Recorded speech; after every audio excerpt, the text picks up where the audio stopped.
Galatians Chapter 2.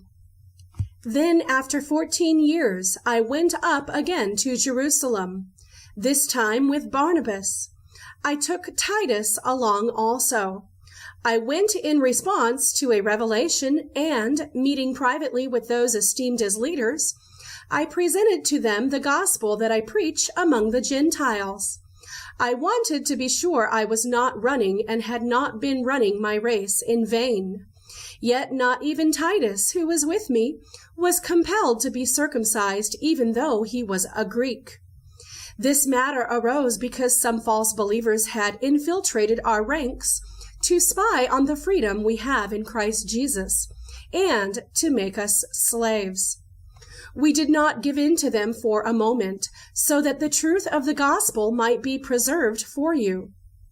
As for those who were held in high esteem, whatever they were makes no difference to me. God does not show favoritism. They added nothing to my message. On the contrary, they recognized that I had been entrusted with the task of preaching the gospel to the uncircumcised, just as Peter had been to the circumcised. For God, who was at work in Peter as an apostle to the circumcised, was also at work in me as an apostle to the Gentiles. James, Cephas, and John, those esteemed as pillars, gave me and Barnabas the right hand of fellowship when they recognized the grace given to me. They agreed that we should go to the Gentiles, and they to the circumcised.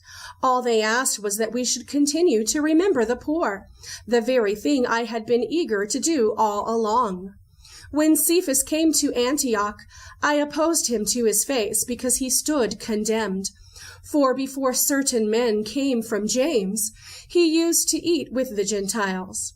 But when they arrived, he began to draw back and separate himself from the Gentiles because he was afraid of those who belonged to the circumcision group. The other Jews joined him in his hypocrisy, so that by their hypocrisy even Barnabas was led astray.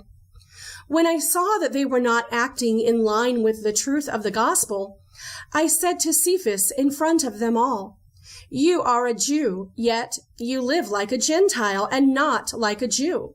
How is it, then, that you force Gentiles to follow Jewish customs? We who are Jews by birth and not sinful Gentiles know that a person is not justified by the works of the law, but by faith in Jesus Christ. So we, too, have put our faith in Christ Jesus, that we may be justified by faith in Christ, and not by the works of the law, because by the works of the law no one will be justified.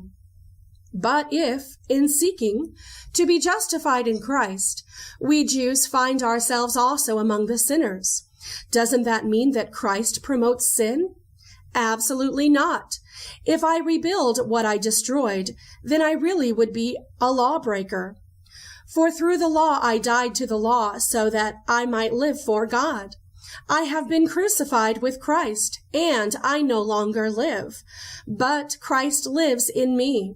The life I now live in the body I live by faith in the Son of God, who loved me and gave himself for me. I do not set aside the grace of God, for if righteousness could be gained through the law, Christ died for nothing.